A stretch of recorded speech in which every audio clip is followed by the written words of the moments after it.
Welcome into Bucket Bros. I'm Ronnie West. With me is Mr. Bob, Mr. Bobby Marsico. We want to welcome you guys into our brand new basketball podcast. We're going to kind of share our thoughts on something that we're passionate about, and we need to spew our basketball knowledge out there into the world. So I hope everybody enjoys this. We hope you comment. Disagree with something, let us know. We want to hear it. Bobby, welcome in. How are you excited to do this? I've been pumped for the last few days, getting ready for this. Oh, happy to be here. My palms are sweating, let me tell you. I don't know if I'm exploding with excitement or for, as you said, I just need to let it all out. I'm just a volcano looking to geyser because my wife certainly has had about enough of me talking about NBA. So this will be a wonderful outlet for everybody, I think. Yeah, no, I think that's the thing. It's we have to find these different ways and find the right people that we want to share exactly what we want to say. Because I gave up on my wife long ago trying to share any type of sports things with her, and I learned quickly. Uh, so we're talking about the NBA. We're coming off of this last season. I think it was a very exciting year. Lots of new names kind of popping up. For my beloved Timberwolves, we made it to the Western Conference Finals, and honestly, I stopped watching after they left. Like I was about 5 minutes before we set this up, I was like, "Who won the NBA title last year?" Because I completely checked out and couldn't remember. So that's why you're here. So hopefully fill in. But I think most fans kind of have that regardless of the sport. Of as soon as your team loses, you're so like, "Oh, I'm sick of this sport," and you kind of like push it off to the side for a few days. And if it's granted, if your team's awful and you were out before the playoffs even started, I think that's one thing. But if you kind of go through the year, the playoffs, and then your team goes out, chances are you might not watch those next couple rounds. Is that something that you've noticed? Oh, the heartbreak is real. The heartbreak is real. It's silly that we carry this into our adulthood, but I mean it's basically a religion. I don't know if you guys have noticed this about me, but I grew up in the Chicagoland area and still pretend to be a fan of the currently hapless Bulls. So I wish I could be complaining about a conference finals exit at this point. But yes, we are in very much a league of parity right now. Pretty exciting Yes. time for anybody who's becoming an NBA fan or coming back or just likes some of the seemingly randomness that we have. Tough to predict. Gotta love it. Gotta love it. I think a lot of people probably just like the highlights that are on social media, whether it's TikTok, Instagram. You like the dunks, you like the steals, the blocks. I think that's kind of the eye catching piece of sports that for all of us, whether whatever sport we're into, it's those little bits and pieces that are going to pull us in and like, okay, I'm going to watch this game next time, or I'm going to watch this player. I think that's something all of us we kind of get excited for these things, and that's I think why we are as excited as we are. So let's enough about semantics around sports. The Celtics beat the Mavs, which I thought was compelling to kind of see Luka and Kyrie kind of take that next step and make it to the finals, but also for Tatum and Jaylen Brown to finally get one. Granted, I'm not a fan of the Boston area getting another title, but I think for those two guys, I am kind of happy because I feel like they've been put through the ringer in the press sometimes, but as we move through, it was exciting draft and off season, which we'll kind of talk about. What were some of the things, the takeaways that you had? From last season, well, it's funny I mentioned that there doesn't seem to be a clear number one. But as I'm saying that, it's hard not to think about the Celtics, who it definitely hurts as a Bulls fan to see the Celtics win. There's as much as I am happy for them and felt that they should eventually get over the hump and glad that they did. Yeah. There's something deep inside that just loads it. But that said, the truest of the true Celtics fans feed off of my discontent, and you know what? That's the beauty. That's the beauty of this sport. But yeah, I think these guys aren't going anywhere. Boston did a wonderful job this offseason of just saying, let's not even think about the numbers. or let's think about the numbers and then sell the team, and so make it somebody else's problem. But we have the team. We're going to invest in these guys. We're going to lock it up for at least another 3 years with this cast. And when you have depth at high end talent, which is kind of an oxymoron, but when you have six guys who everybody wishes was in their starting lineup, you're going to be a tough team to beat, especially with the defensive identity that they carry. Oh, there's a reason that there are three players on the U.S. team that were on that Celtics team, and you can definitely make an argument for a fourth one. They are a spectacular squad. They are the reason that the Knicks took such drastic measures this offseason. And we're definitely going to talk about that more because that's incredibly exciting.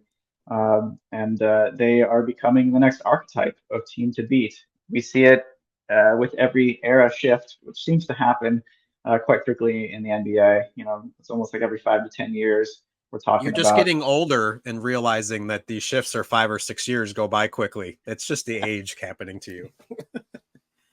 Yeah, maybe I just used to quantify it different because the times a decade seemed like such a long amount of time. But yeah, it's almost like we're veering away from the era of small ball and looking for not that height, length, and talent at size was ever a stretch, but it's becoming more of a reality with each passing season, and we're seeing the best of the best teams really start to embody that. Now you obviously watched a lot more NBA this past season than I did. Was there ever a challenge from the Bucks or the Knicks during the regular season where you thought, because I remember looking at the standings through most of the year, the Celtics were usually 1-2 at the top most of the way. Was there ever a feeling in for you where you thought like someone's going to knock these guys off, or was it the Celtics all the way? Kind of, did you have a belief that they would kind of reach the finals because there really wasn't I don't want to say competent challenger, because obviously the Knicks and the Bucks and I don't even remember, and 76ers, once they're actually healthy, like those teams can kind of compete, but it just seemed like you said they had those extra guys depth wise to kind of push them over the hump. Yeah, there honestly the only feelings I ever had of how this could go wrong for Boston is is just the best guy on the court being the team that wins the playoff series. And for me, that was the only hope any other team had out of the East. Is just we have Joel Embiid, and you don't have an answer for that, or we have Giannis and Dame, and you don't have an answer for that. That was their only way out because otherwise it was the Celtics all the way. A lot of people give the Celtics a hard time this year because it seemed like their path was easy. It seemed like things broke right for them quite a bit. But you know what? That's what dominant teams do. Whatever you throw at me, if you're a great team, maybe it takes a six to beat you. But if your best player is going to be hurt, or you are not one of the going into the playoffs considered a top four contending team, then we're going to sweep you. And that's exactly what they did. They took care of business, and that's what great teams do. So there's never been such a thing as an NBA championship team that didn't deserve it. There's never been such a thing as an NBA MVP that didn't deserve it. We can debate it if we want, but there's no controversy there. And Well, what I think, like you said, I think it happens all the time though. Like we heard it with the Bucks, like there were injuries along the way, but I think people start discounting injuries as if that's something that should take away from the win. Like, no, the Bucks stayed healthy. No, these guys, the Celtics stayed healthy. Tatum and Brown, they didn't go down. Like they were there when it mattered. And I think that is something that I think people don't take account to. Like that's why these guys are doing these crazy offseason programs so that they have the endurance to make it a full 110 game season or whatever it might be with the playoffs. So that I think is a part of it. Like injuries happen in every sport. It's not like we say, oh, that was an easy win in the NFL. Granted, we might, but it's like you ask any of those players, like that's not an easy win. Like I'm still hurting. Like these guys are out there battling and playing. Like that's the whole point. So, but yeah, I think yeah, that's a very common theme, we'll end up mentioning, you hear a lot of people mention is is luck is one of the ingredients that you need in the pot Yeah. in order for this thing to work. And the staying healthy, the longevity is certainly a variable that's incredibly important and uh, should be assigned a lot of value, and sometimes can make a player who you think is a second option look more like a first option just because they can stay on the court. Mhm. That's such a huge deal. But yeah, I mean, a little bit of luck certainly sprinkled in. But when you look at some of the other teams on the East, the Bucks. I'm not the first person to say this. They never seemed quite right for a multi-game stretch long enough for it to be convincing. I was definitely very high on that trade. Of all the places Dame could have landed, Milwaukee was certainly up there, just because when you think of the depth of talent that was already there, the pairing with Giannis, you feel like it's an ideal blend of skill sets. It's kind of a little bit confounding that it didn't quite work, and it makes you wonder uh, how they were going about constructing their identity throughout the season. There's a reason that Doc they just threw Doc in there because a guy who was commentating, a few weeks before then, as their head coach, and they really want to see some structure on that team, and so and then coming down the line, the the Sixers and the Knicks had something in common in that we didn't have super high expectations for them coming into the season. Embiid is always definitely gonna carry the expectations a little bit higher. We're always gonna add more weight to an MVP candidate annually. But we knew that it was unlikely that the construct of the team that they had going in was unlikely to be a true contender until Maxey just blew up this year and they punched a little bit above the weight class during the regular season. Uh, you know, the and then as for the Knicks, I mean, we all thought that maybe they were paying Brunson a little bit too high with his 20-something million dollar a year contract. And now I mean, it's looking like a steal. It's looking like a bargain. The guy's playing out of his mind. They got nothing but chemistry and going back to identity, defensive identity on that team under the likes of Tom Thibodeau. So, but those teams who are going to make you say, "Wow, this they had a great season. They were a 50 plus win team, and they excelled in the playoffs even more than we could have expected." When you're up against a juggernaut, it's going to take a little bit more than that, and that's why we've seen some of the offseason moves that we have. Yeah, I feel like I'm mixing off-season things, but you made a point I wanted to ask of how big do you think the Drew Holiday going to Boston, how much of a loss was that to Boston or to Milwaukee? The fact that they lost this elite defender and somebody like a probably the most premier 3-and-D guy that you can get, taking him away. Yet you're adding Dame and but there really wasn't any other premier defensive stoppers to kind of fill that gap. Yes, Middleton is a great defender, but he's getting older. So to me, like that, I think that was the biggest piece that kind of, if you were to take Drew Holiday and put him with Dame, I feel like the Bucks might be the one that kind of tipped over the scales, just like the Celtics. So I think he was a major piece in that. But then I wanted to also piggyback on that. How big of a deal do you think the Mikal Bridges trade to the Knicks is? That's going to kind of help elevate them to that echelon of maybe being able to compete with a Boston and Milwaukee in the conference finals again, and maybe going over the top, because he is that, again, similar, not maybe not style, but I think it's very similar type of a player, a wing defender who can shoot and penetrate.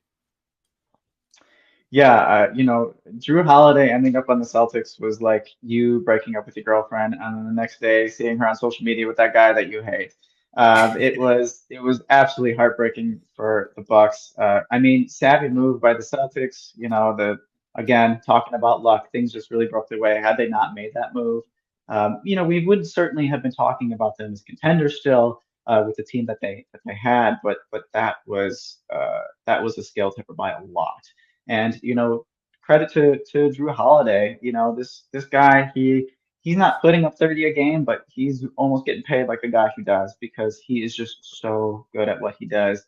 It's not something you could teach. It's very difficult to replicate. There's very few guys in the league who have such level of defensive versatility, as well as decision making on the other end of the floor.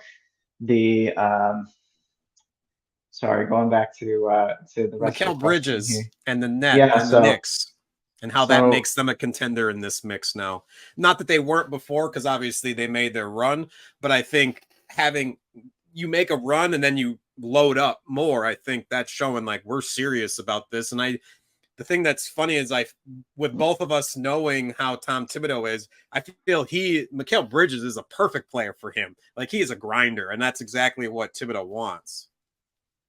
yeah, no, I mean, I don't know if he was watching the Nova Boys while they were playing and has secretly been recruiting them this whole time, but yeah, it could not have fallen better their way. The That pickup was huge. The Knicks they've been sort of living their off season since last season, and the collection of moves that they've made, um, and starting with Jalen Brunson and making their way through the the Giants signing with Anunoby and now the high um, price that they had to pay to land a piece like Bridges.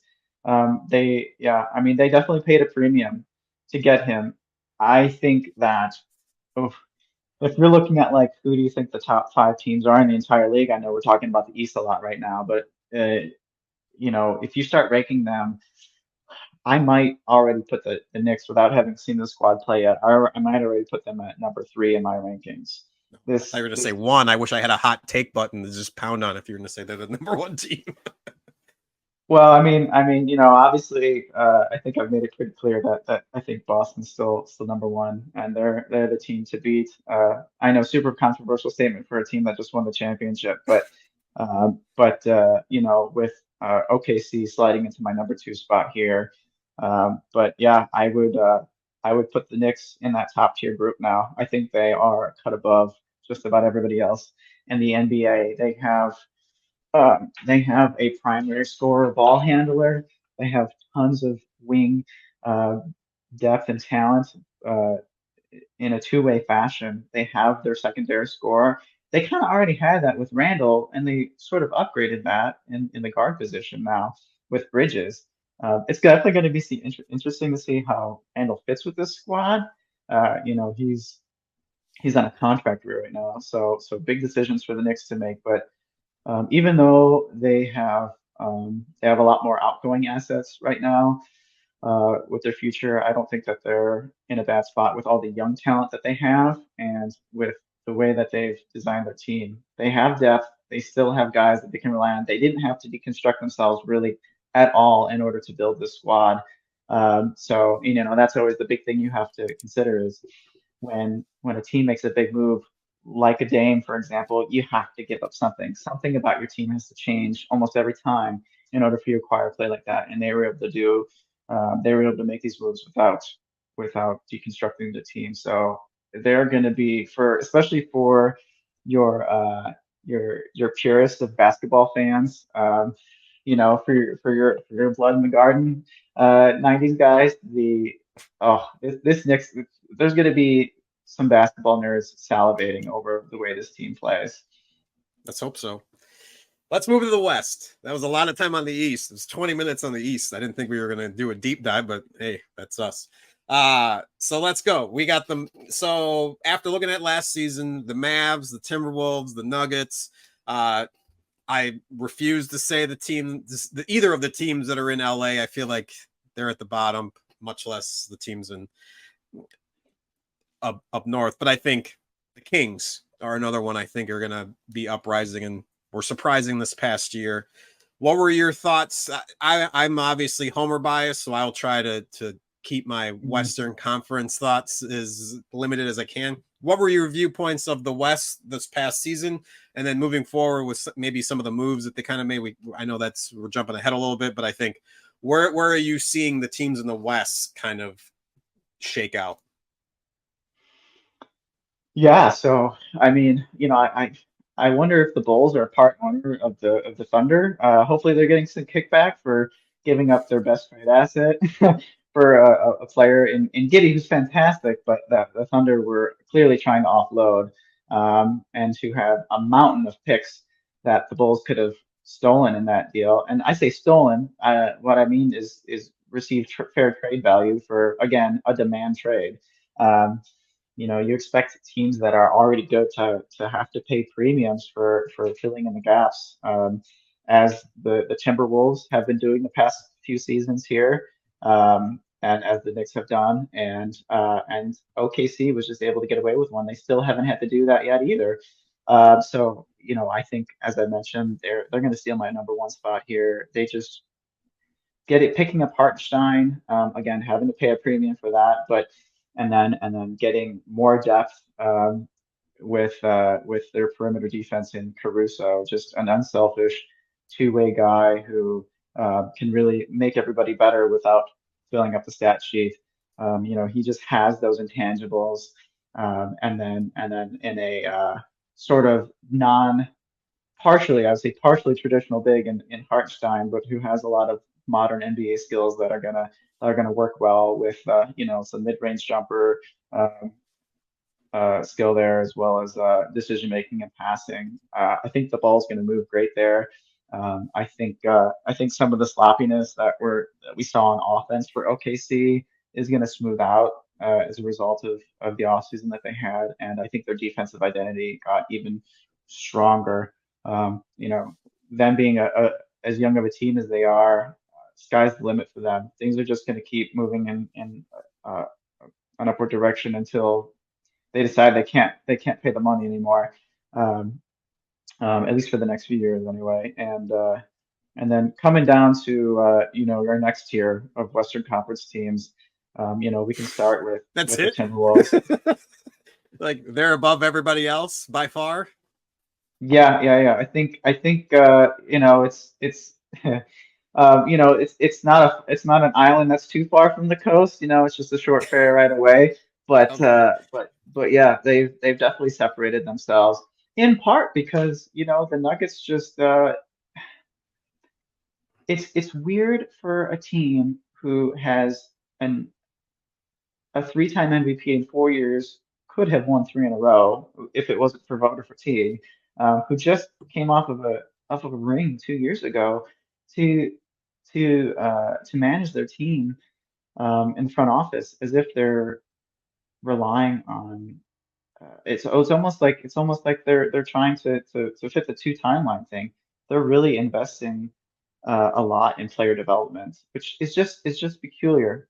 Obviously, they're good at it, but you've kind of already ran through that timeline. You've served your nickel. You've spent on that last 5 years, really really trying to build these team and get over some injuries, unfortunately, but then just to watch, some of your great talent go out the door. And I understand that, KCP is not necessarily the savior for that team, but he is as as sort of as non-specific as his skill set is. It is tough to replicate, and it is tough to do what a veteran guard like that can do. And they were just relying on very younger guys to come up, all at once and fill big roles. And that's just a tough ask for a team that's kind of already come over the hump. I don't think that they're trying to be disrespectful. I hope that they have some sort of grandmaster plan that the rest of us just aren't seeing. I say that as almost as a fan because I am a Jokic fan. I kind of jumped on that bandwagon, so I'm talking about them almost like they're my team. Um, but that's that. I don't have to belabor that too much. There's just not that much to say. The roster didn't change too much. I mean, the Sarge pickup was a good one. It's going to give them some good regular season depth, but I don't know how that's going to translate in the playoffs. Westbrook. We don't need to jump into that just yet, but that was certainly a controversial pickup. Not necessarily in a bad way, but Yeah, um, don't say anything too controversial about him. I may or may not have gotten in a Twitter war with one of his eggs on Twitter. oh, no Someone was kidding, no very kidding. defensive about Russell Westbrook when he was with the Lakers. Like the really bad start to the season, and I was kind of poking a little fun, and someone got very offended and seemed to be right into the action and knew knew some stuff. And I was like, Had too much okay, skin in the game, huh? yeah, that or like a best Interesting. friend. Interesting. I Yeah, no, I'm gonna perpetuate that all day long. Uh, him and Harden. nothing To about me, re I'll beg on them on this show as much as I want, but yeah, just easy nothing on but Twitter. respect for Westbrook. Nothing but respect. Like I said earlier, there's no such thing as an MVP that didn't deserve it. So, No, but I but it there's wasn't. He's an amazing player. I think I was just I know for me, I'll harp on Harden's defense all day. Granted, the guy knows how to shoot the basketball, but outside and maybe dribble backwards. But for me, outside of that, like he's that's why he's not on Team USA. yeah, yeah, So yeah. like, and I think even if he might have been once, granted I haven't looked, but that to me Well, I mean, is since we're talking about it, I can I fully can appreciate the Nuggets wanting to get a veteran backup point guard. They're trying to replace Reggie Jackson in the playoffs from 2 years ago, which is not an easy thing to do. Uh, I think I think I honestly think what they're going for is they don't have an offensive identity when Jokic isn't on the floor. Murray staggering those minutes is not unhelpful, but you can kind of see things fall apart when they don't have like a true point guard out there. Having to shoot first point guards in their backup unit was just not working for them. So, by getting Westbrook, at least they have an engine. At least they have a guy who is I mean, he's gonna set up plays for other dudes. He's not gonna be a minus on defense. He's shown that begrudgingly. He took a couple seasons to really get it to stick, but he is willing to take that perimeter defense role. And not that I mean, if you take one look at that guy, you say, oh man, he could be a lockdown perimeter defender. Well, he's showing that he is that guy. when Even he gives yeah. his effort and he cares or he buys into the team. That's what I had bagged about before was his effort level. It's like you can watch a player. I've watched basketball for 35 years now. You can tell when a player is just not into it, not into the system that he's playing, doesn't like the guys that he's with, and he's Jay Cutler on a basketball court. You can read his face. Like it's one of those like we know what you're thinking on how your face looks. Yes, you might be doing something different like when you're off the court and like you're a great guy and all that other stuff, but it's when you're on the court or on when you're doing stuff, the guys around you pick up on your cues. And so when I'm watching him and you see him slump shoulders, like sitting off of the side, when you know he's an engine that could run an offense because he's a two-time MVP. I'm probably going to mess that up. One time. Okay. He was close, I think, one of the years. But so to me, like you have somebody who is this guy, and granted, that was 8 years ago, so, and he still can be this productive player if he's going to buy into the team. And I hope he does. And that's the thing, like you just said, when Murray comes off the floor and when Jokic came off the floor against the Timberwolves, like that's when we ate him up.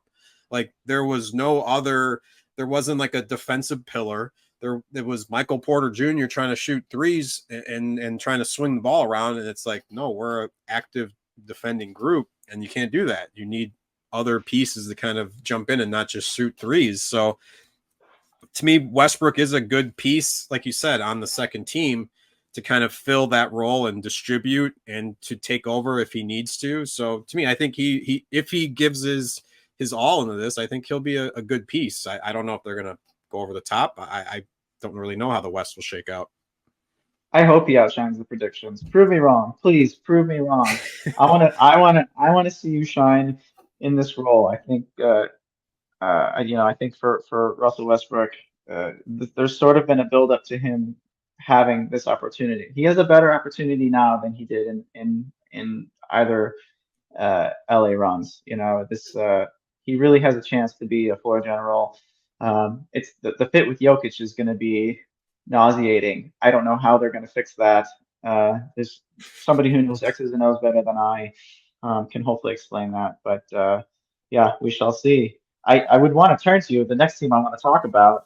What do you think of Minnesota's continued use of as I'm saying, high premiums, paying high premiums on players that they feel fit a specific role by trading to pretty good future draft assets after making obviously one of the most controversial moves a couple seasons ago for Gobert, but two pretty good draft assets for a young Dillingham, who I will say looks like a pretty Really good. spectacular talent. Yeah, His yeah, handles yeah. in this.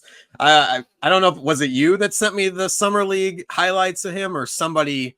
I That was got Dilling. probably me. Yeah. Okay, I don't remember. Just They're like assume it's me every time.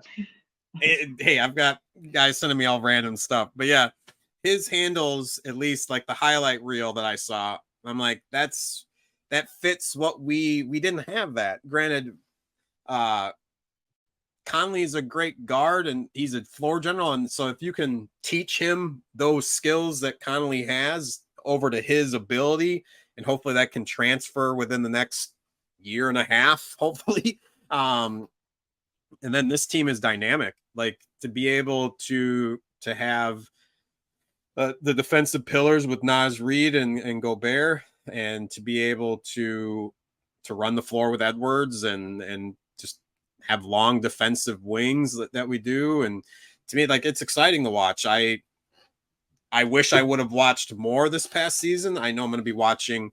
Uh, Definitely will be catching more games in this upcoming season just because I am a bandwagon fan when it comes to the Timberwolves because they've been awful. Like we almost became the New Orleans Timberwolves at one point. So to me, it's like this team, we've had our spikes. And so it's two Western Conference finals since I think the team started in 87, 89 around that time. So it's been rough to kind of watch this team be terrible. We've had plenty of draft picks. So to me, like trade them. Like if we're going to win, trade them away because we've had plenty of top picks that haven't done anything. So let's try this instead and see if this works. And if we can put together a team that is young and dynamic for the next 3 to 4 years, then hopefully we can have the money to resign these guys. And then those picks don't matter. Then they're 29, 30, 30th picks in the first round when it comes to that time. So to me, it gives a Minnesota fan excitement, which we don't usually have for basketball in the state. So to me, it's something that's good that I think we're all kind of excited. And as long as this kid doesn't blow his knee out in preseason, then I think there's a lot of upside. Yeah, seriously. Yeah. Yeah, no, I mean it is definitely I agree with you. It's a great scenario for a guy like Dillingham to pop onto a team that has a renowned, sturdy point guard to really show him the ropes over the next season or Mature, two. like Yeah, no yeah, just technicals. Like it's a guy that you want to be a role model to a young guy. Like just his, like you said, captain of the floor, like is smart, like mature, like thinks things through rather than just reacts and gets emotional. To me, that's who you want to kind of show somebody like this is how you're going to lead a team with a superstar. Like this is what I do. That's what you want to kind of, we're going to make sure he's highlighted and that's going to make you look good too. So I think that's hopefully a good chemistry that kind of goes about versus a couple years ago when we had our Jimmy Butler uh, chemistry issue back in the day in the locker room. So it's come a long way since that, and that's only been a few years. So don't blame yourself. Don't blame yourself. Three squads didn't think Jimmy Butler was the guy, and boy did he prove us all wrong. So, but I know it's only 2 years into this experiment, but do you feel like all the outgoing capital for the Gobert trade, do you feel like it's already proven to be worth it? yeah, because I really don't know what we missed. I think that's the biggest thing. I'm not sitting there reading the Minneapolis stuff like, oh, we could have had so and so and so and so. It's like, no, we made a run. He won Defensive Player of the Year. Like he's checked the boxes, and it's let's. I can't sit here and hope and wish that he's going to turn around and start shooting threes next year and maybe and be a little more lateral movement like on the wings. Hey, So we also saw that turnaround mid ranger at the shot clock buzzer in the playoffs, right? yeah, if That that can was, continue, I that think, would be great. But that was you saw the bench, and after that shot, they're all like, it was the eyes were huge, and that's something that surprises them. So hopefully he can work on extending his range out to like that 18-footer to be able to do that, because that would be huge for us to be able to extend defenses. well, I wouldn't hold my breath on Gobert doing that at this No, point. I'm not. Um, but Do we want yeah, to I talk about mean, California at all? Do you want to talk about the Warriors and the Lakers, the Clippers? Like, to me, the Kings are the most exciting team out there, but nobody wants to talk about them. I'm a big De'Aaron Fox fan, as long as he's still there. That's the only worry, is that he's gone off somewhere in free agency. well, I mean, I was gonna actually almost sort of transition into to the Warriors a little bit. Again, another bandwagon favorite of mine. So you might hear me talk about them more passionately than others. But the unloading of slow mo was, seemingly inevitable. Mm, It's definitely one of those moves where, he becomes such a fan favorite that it's hard to see him go. It's hard to see a Marcus Smart go. A guy who has contributed so much to the team and got them to where they are. Been, such a great two-way guy. Maybe not as a shooter. Speaking of shooters, but as a distributor. But I mean, I think the Warriors have had a great offseason. It's going to be headlined by Klay Thompson no longer being on the team. And so for the casual fan, that seems like a huge loss. But when you think about how they filled in their depth and shooting and, actually, I think kind of gave themselves a little bit more strength in perimeter defense, um, it ended up being a great move. Now, I would almost say that there's a little too much congestion on that roster with them having picked up Kyle Anderson and Buddy Hield. But I'm curious to see how it goes. It's just unfortunate that the younger guys, the Kamingas and Moody's and the Pajenskis, on that team, they're just the Warriors are one of those teams where it's almost like, why do you only ever invest in guards? All they ever do, it's like they have three centers and like 12 guards. That's basically their roster every single year. And it's an interesting move as I was my feelings anyway, that the small ball universe is starting to fade out a little bit. Not to say that it's non-existent, because it's still a way to win the game, but you're gonna see these veteran guys compete for spots with deserving young talent. So I don't know if again there's some mastermind plan that they're building up towards, because certainly a few of these guys can be shipped out to pick up a say Lori marketing, and but yeah, I uh, don't leave it to me to know what that next big move is, or how the logistics of it, because there's so much that goes into it. But even if they don't make one more big move, I'm excited to see that team play, and I think they're still relevant. Absolutely. they are. I was disappointed when I saw that Anderson was leaving. He's a glue guy. He, like you said, it's weird because, like, to me, those other guys that you mentioned had been with the team longer. Anderson had only been with the Timberwolves for a year, I believe, maybe two. And so two max. And so he wasn't there for very long. But like you said, you kind of, it's funny because in Minnesota, like, Naz Reid is like the fan favorite. Like, obviously Edwards, but it's Naz Reid. Like, they're the towels, the banner, like everything. But I think Anderson had his role where people fell in love with him too, just because of his, like, the reason he's called slow mo, like the fact that he's always able to be in the right spot. And I think that's perfect for Steph, because he's able to kind of slowly meander and get into that open space and be able to hit that three. And you're like, how did he do that? Like, he was just here, and then, like, it's a slow fast that he just knows where he's going, and he's in the right place at the right time. And that's what you want as a veteran or even as a young player. And put him with this team, to me, like, And granted, he's probably going to play a lot of bench minutes. I would be very surprised if he's starting on that team because I think those other guys, like I think they're going to try to push those younger guys a little bit more. We saw their names pop up in the playoffs, at least in the games where it was like, okay, that's who they're going to kind of put in these roles. And it's like, okay, I see Kaminga, I see these guys playing. And so I think it is a development process, but it kind of takes time. But obviously, there's going to be more minutes with Clay gone, which is going to open up a lot because I think he would probably dominate 35 minutes, which you could split between two guys that would hopefully be productive. Like you're going to give Anderson 15 and somebody else 20.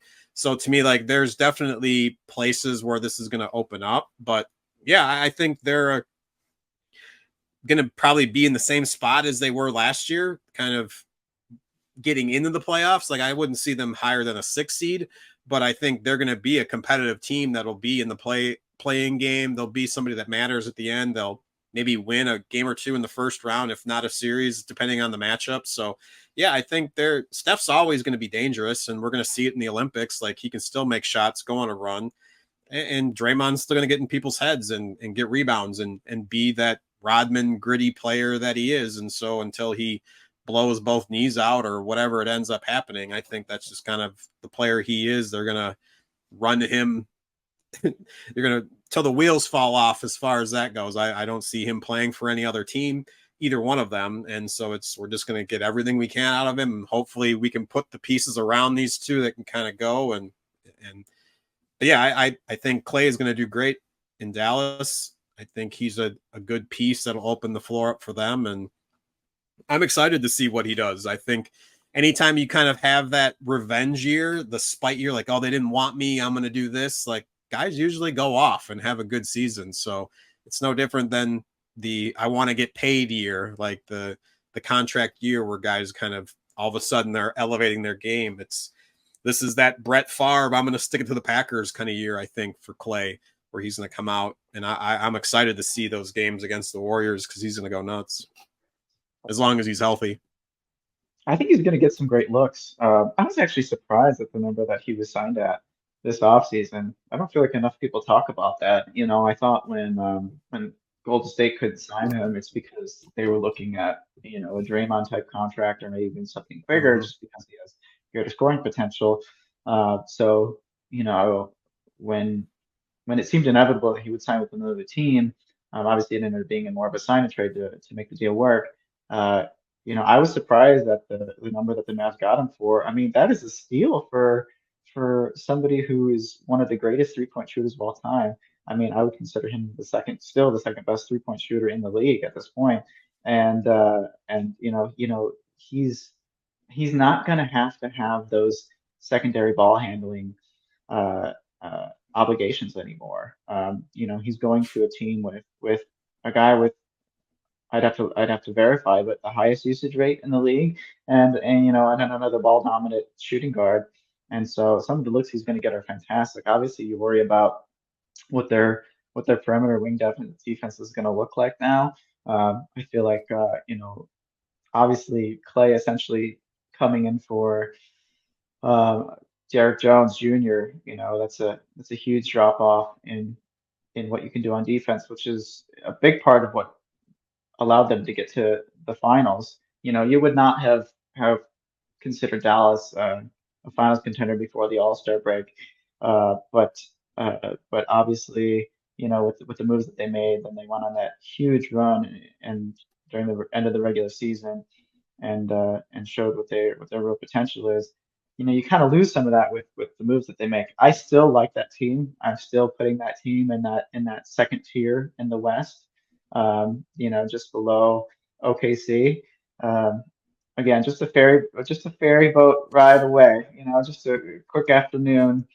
Uh, could be leapfrogged, but yeah, just that one little lip of separation. And so yeah, so I guess I would kind of align them a little bit more with the Timberwolves or the Nuggets at this point as that second tier, sort of like a 1B group, if you will. But yeah, I mean, I'm very excited to see what that team looks like. They have the ability at least to be uh, the best offensive team in the league, even if their defense does drop a little bit. Hopefully, the point that they reach on the graph, it works to their benefit to win a lot of games. I mean, I think that at least be a 50 win uh, team. I don't know, if I'm calling them, 58 plus or anything like that, but even so, if they get in the playoffs, they're scary every single time. No, you're right. Well, let's take a moment here. This is a spot where if you wanted to advertise your business, you could do it here right now. We will talk about your business. Let's talk about Run West Media. I had started my own business, and it was a marketing company, which is now a photography company. So if you're ever looking for headshots or product photography for different stuff that you're selling, whether you have your own Etsy or other small eBay account that you're trying to sell items on, reach out, leave a comment, let me know. Or if you want to advertise your own business, send us a message and let us know as well. We would love to have your advertising or throw your logo up in our screen. I can show you here the company. This is too much dead air. But yeah, so we can throw your logo up if need be. But yeah, we just wanted to make sure that you guys were aware that we can do advertising for you.